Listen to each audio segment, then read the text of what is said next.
नमस्कार दोस्तों। तो आपने अक्सर टीवी चैनल्स में देखा होगा और सुना भी होगा कि म्यूचुअल फ़ंड सही है, म्यूचुअल फ़ंड सही है, मगर कोई ये नहीं बताता क्या म्यूचुअल फ़ंड्स वाकई में सही है। जी हाँ, आज बात की जाएगी म्यूचुअल फ़ंड्स पर और समझा जाएगा कि अभी आप अपनी सेविंग्स किस तरीके से इन्वेस्ट कर रहे हैं, म्यूचुअल फ़ंड्स का मतलब क्या है और म्यूचुअल फ़ंड से जुड़ी हुई कुछ टर्मिनोलॉजी और म्यूचुअल फ़ंड्स कितने प्रकार के होते हैं और हमें म्यूचुअल फ़ंड्स कहाँ से ख़रीदना चाहिए। तो इन सारी चीज़ों पे बातें की जाएगी।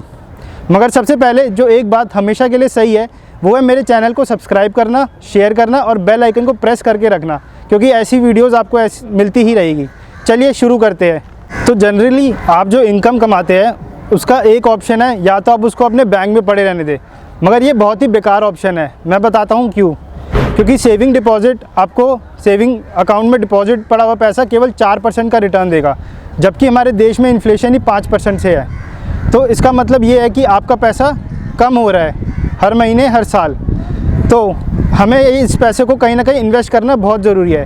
अब इन्वेस्टमेंट को समझिए। इन्वेस्टमेंट का एक जनरल रूल है, रिस्क, रिटर्न और टाइम। जैसे जैसे रिस्क बढ़ेगा, टाइम बढ़ेगा, वैसे वैसे आपका रिटर्न बढ़ेगा। अब रिस्क, रिटर्न और टाइम है क्या? रिस्क को समझिए। रिस्क वो है कितना प्रतिशत है चांसेस कि आपका पैसा डूब सकता है, टाइम जितने टाइम के लिए उसको इन्वेस्ट किया गया है, और रिटर्न जितना पैसा आपने लगाया उस पर आपको कितना % रिटर्न मिलेगा। तो जनरली इंडिया में 4 से 5 तरीके हैं जिसमें लोग अभी इन्वेस्ट करते हैं। सबसे पहला तरीका फ़िक्स डिपॉजिट हो गया। फ़िक्स डिपॉजिट में रिटर्न होगा तकरीबन 5.5 से 6% और इसमें रिस्क एकदम बिल्कुल ना के बराबर है। उसके बाद आ जाता है अपना ऑप्शन PPF, प्रोविडेंट फंड। उस पर रिटर्न होता है 7 से 8%, बट ये बहुत लंबे टाइम के लिए इसमें इन्वेस्ट करके रखना पड़ता है, तकरीबन 10 साल। उसके बाद ऑप्शन आता है गोल्ड। अब ये गोल्ड का डायग्राम देखिए, लास्ट 10 सालों का रिटर्न देखिए, कितने वॉलेटाइल रिटर्न है इसके। अगर किसी ने 2013 में इन्वेस्ट किया होगा तो उसका रिटर्न कितना नेगेटिव गया होगा 2018 तक, और 2018 के बाद 2020 में जब कोविड आया था तब गोल्ड ने बहुत अच्छा परफॉर्म किया था, क्योंकि स्टॉक मार्केट तब डूब रही थी। तो गोल्ड बहुत वॉलेटाइल रिटर्न देता है। अब रियल एस्टेट की बात करते हैं, चौथा जो है रियल एस्टेट, तकरीबन स्टेबल रिटर्न्स देता है। इसमें लो टू मीडियम रिस्क होता है, और जिनको बहुत ज़्यादा रिस्क लेना होता है वो इन्वेस्ट करते हैं स्टॉक्स में, इक्विटीज़ में। अब देखिए होता क्या है, इक्विटीज़ में रिस्क बहुत ज़्यादा होता है और लोगों को जनरली कोई इन्फॉर्मेशन भी नहीं पता होती कि किस में इन्वेस्ट करना चाहिए, कब इन्वेस्ट करना चाहिए, कितने पैसों पे इन स्टॉक्स को ख़रीदना चाहिए, कब बेचना चाहिए। तो इन सब रीजंस की वजह से म्यूचुअल फंड्स बने। तो अब म्यूचुअल फंड्स को समझते हैं। म्यूचुअल फंड्स होता क्या है, अब नाम से समझिए। म्यूचुअल फंड, म्यूचुअल का मतलब क्या हुआ, एक साथ इकट्ठा किया हुआ, फंड का मतलब पैसा, तो इकट्ठा करा हुआ पैसा। अब इस इकट्ठे करे हुए पैसे का होता क्या है वो इस डायग्राम से समझिए। तो कोई भी इन्वेस्टर हो सकता है, आप हो सकते हो, मैं हो सकता हूँ, कोई भी, वो अपना पैसा पूल करते हैं और पूल करके अब होता क्या है, दुनिया भर की एसेट मैनेजमेंट कंपनीज़ है, तकरीबन सब जो बड़े बड़े बैंक्स हमारे देश में, SBI, HDFC, ICICI, ये अपनी एसेट मैनेजमेंट कंपनी चला रहे हैं और उनके पास दुनिया भर के फंड्स है। म्यूचुअल फंड्स की स्कीम्स ओपन करी हुई है। ICICI की बात की जाऊँ तो तकरीबन 1200 से ज़्यादा स्कीम्स है और उन सब के फंड मैनेजर्स है। तो हम एक स्कीम सेलेक्ट करते हैं, उस स्कीम में हमारा पैसा जाता है जिसको एक फ़ंड मैनेजर मैनेज करता है, और वो पैसा इन्वेस्ट करते हैं सिक्योरिटीज़ में, जिस टाइप का म्यूचुअल फंड हमने सेलेक्ट किया गया है, और फिर उससे रिटर्न जनरेट होता है, क्योंकि सिक्योरिटीज़ में पैसा लगाया तो रिटर्न जनरेट होगा और वो रिटर्न आपको मिलता है या जिसने भी इन्वेस्ट किया सबको मिलता है। तो इस तरीके से एक म्यूचुअल फ़ंड काम करता है। चलिए, म्यूचुअल फ़ंड तो हमने समझ लिया। अब बात करते हैं कितने टाइप के म्यूचुअल फंड्स हो सकते हैं। तो सबसे पहले म्यूचुअल फंड्स को किस तरीके से बांटा गया है वो समझिए। स्ट्रक्चर की तरीके से बांटा गया है। 2 तरीके के स्ट्रक्चर होते हैं, ओपन एंडेड फंड्स या close ended funds. Open ended का मतलब क्या है, इन म्यूचुअल फंड में हम कभी भी इन्वेस्ट कर सकते हैं और हम कभी भी इनको रिडीम कर सकते हैं। क्लोज एंड का मतलब क्या हुआ, ये म्यूचुअल फंड किसी एक फ़िक्स टाइम के लिए ओपन किए जाएंगे और उसमें तभी आपको इन्वेस्ट करना पड़ेगा अपना पैसा, और ये आप इसको रिडीम भी एक फ़िक्स मैच्योरिटी के बाद ही आप इसको पैसे को निकाल सकते हैं। तो इन दोनों में ये डिफरेंस है। चलिए, अब हमने स्ट्रक्चर के हिसाब से तो समझ लिया, अब हम इसके इन्वेस्टमेंट ऑब्जेक्टिव के हिसाब से समझते हैं। तो 3 तरीके के म्यूचुअल फंड्स होते हैं, equity mutual funds, debt mutual funds and hybrid mutual funds. तो चलिए सबसे पहले इक्विटी म्यूचुअल फंड्स को देखते हैं। तो इसमें बहुत तरीके के होते हैं, मैं आपको मेन म्यूचुअल फंड समझाता हूँ। जैसे हो गया लार्ज कैप। लार्ज कैप का मतलब है जो इंडिया की टॉप 100 कंपनीज़ में इन्वेस्ट करते हैं, उन कंपनीज़ में इन्वेस्ट किया जाता है पूल किया हुआ पैसा। वैसे मिड कैप है, मिड कैप में 101 से लेकर 250 वाली कंपनीज़ तक मार्केट कैप होता है इनका, उस हिसाब से इन्वेस्ट किया जाता है।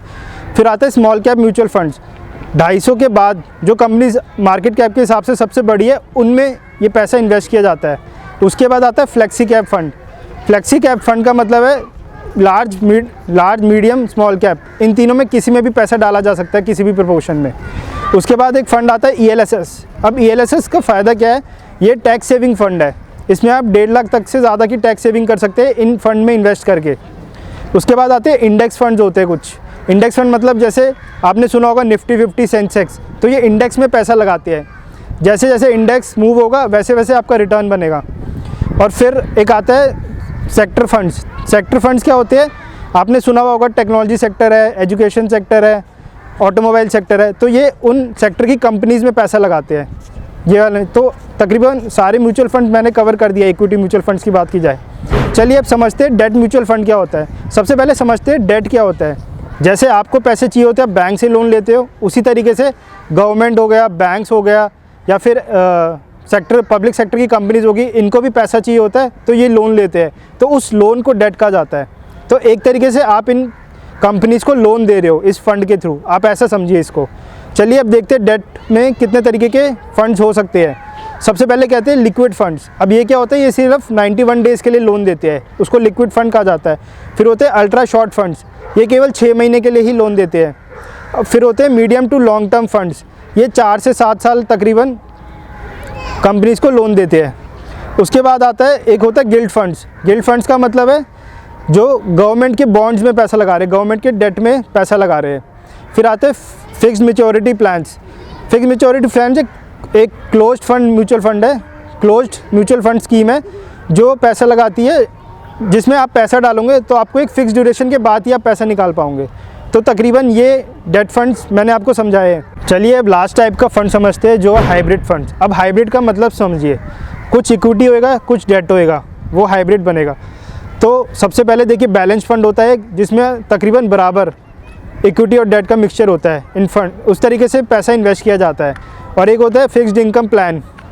फिक्स्ड इनकम प्लान मतलब हर महीने आपको डेट के कुछ इंटरेस्ट पेमेंट फिक्स मिलेगा।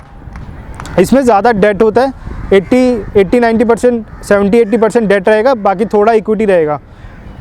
तो इस तरीके से हाइब्रिड फंड्स का मतलब समझिए आप।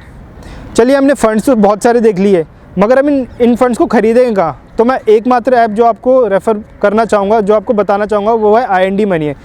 चलिए उस ऐप का यूसेज देखते हैं कि कैसे हम म्यूचुअल फंड्स खरीद सकते हैं। तो देखिए मैंने ऐप को ओपन कर लिया है, IND मनी। कितनी बढ़िया ऐप है, देखिए आपको आपकी पूरी फाइनेंशियल हिस्ट्री इसमें एक बारी में मिल जाएगी। मेरी जैसे नेटवर्थ ये बता रहा है, मेरे पूरे एसेट्स, मैंने जहाँ जहाँ इन्वेस्टमेंट करी है, जो मेरे क्रेडिट कार्ड्स है, जो मैंने लोन ले रखा है, तो ये सारी चीज़ें एक ही ऐप में आपको मिल जाएगी। तो बहुत बढ़िया ऐप है ये, आप इसको यूज़ करिएगा। 2 मिनट लगेंगे अकाउंट बनाने में, केवल कुछ नहीं, बेसिक डिटेल्स डालनी है, आधार कार्ड पैन कार्ड से लिंक करना है और आपका ये समरी रेडी हो जाएगा। चलिए म्यूचुअल फंड्स में चलते हैं और समझते हैं। तो देखिए जितने भी फंड्स मैंने आपको बताए थे वो सारे यहाँ कलेक्शन में आपको दिख जाएंगे। सारे इक्विटी फंड्स दिख रहे हैं, सारे इंडेक्स फंड्स दिख रहे हैं, डेट फंड्स की बात करी गई थी, हाइब्रिड फंड्स की बात करी गई थी, popular fund houses, ICICI, SBI, सारी चीज़ें एक ही ऐप में है। तो चलिए किसी एक फ़ंड पे जाते हैं और समझते हैं उस फंड का गणित। लार्ज कैप खोल लेता हूँ, लार्ज कैप इक्विटी फ़ंड। देखिए और सबसे बढ़िया बात, जैसे आप कोई भी किसी भी टाइप का फ़ंड खोलेंगे उसमें आपको वो बेसिक डेफिनेशन बता देगा। जैसे लार्ज कैप का इसने डेफिनेशन बता दिया है, these funds invest in top brands of the country, वैसे ही वो हर टाइप का, जो उस टाइप का वो म्यूचुअल फंड होगा वो आपको बता देगा।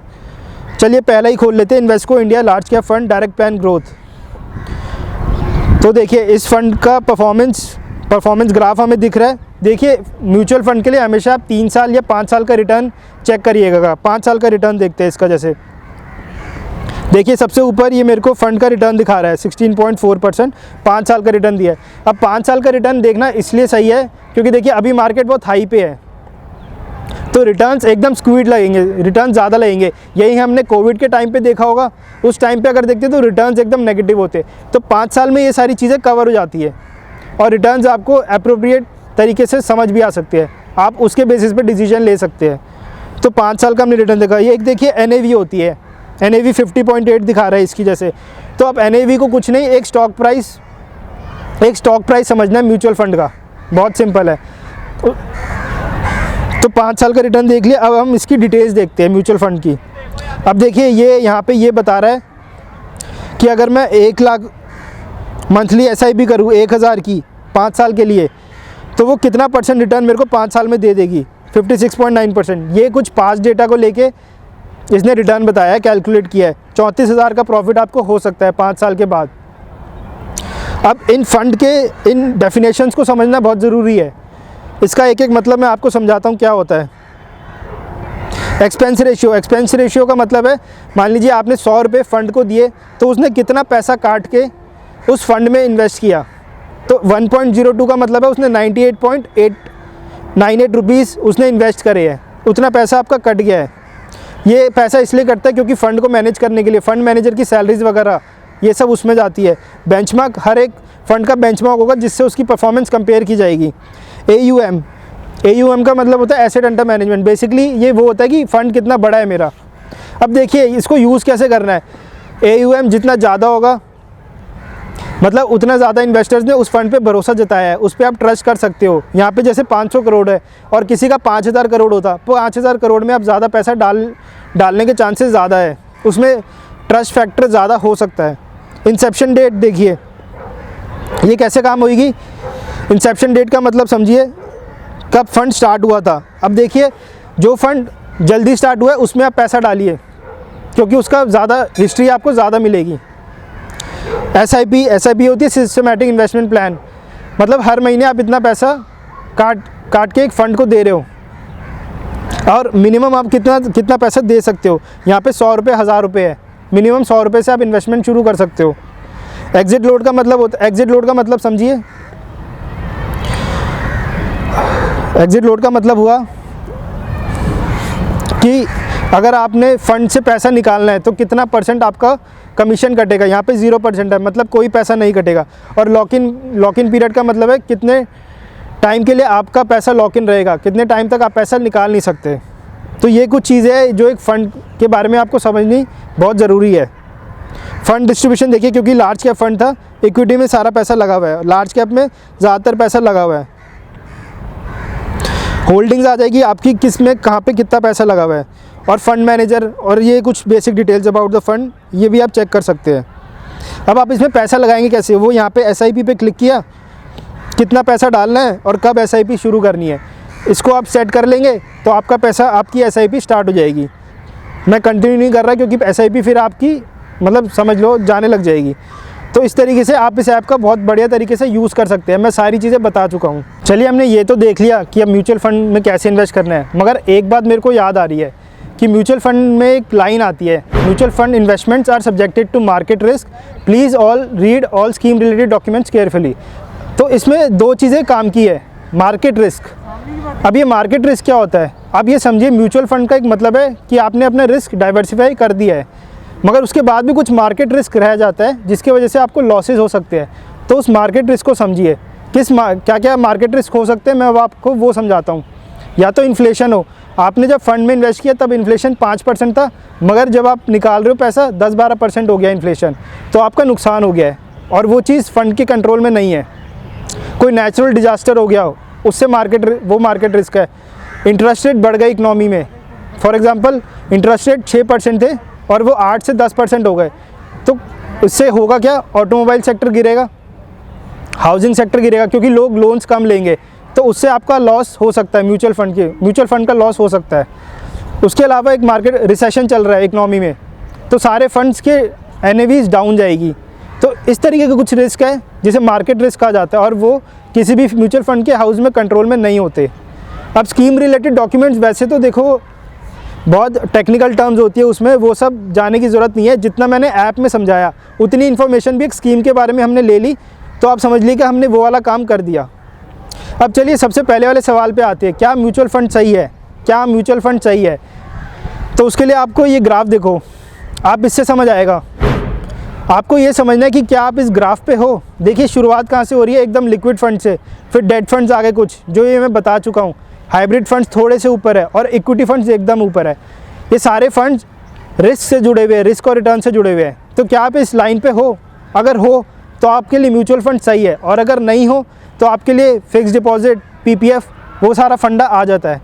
और एक सबसे बड़ा ज्ञान जो आखिरी में जाने से पहले देना चाहूँगा कि कभी भी अपनी इन्वेस्टमेंट को एक जगह मत डालिए। थोड़ा म्यूचुअल फंड में डालिए, थोड़ा गोल्ड में डालिए, थोड़ा फिक्स डिपॉजिट में डालिए, कभी भी एक जगह मत डालिए, क्योंकि मार्केट का कोई भरोसा नहीं है, कभी भी कोई भी मार्केट गिर सकती है। तो इसलिए जाते आते बस एक चीज़ जो मैं बोलना चाहूँगा कि भाई रिस्क है तो इश्क है।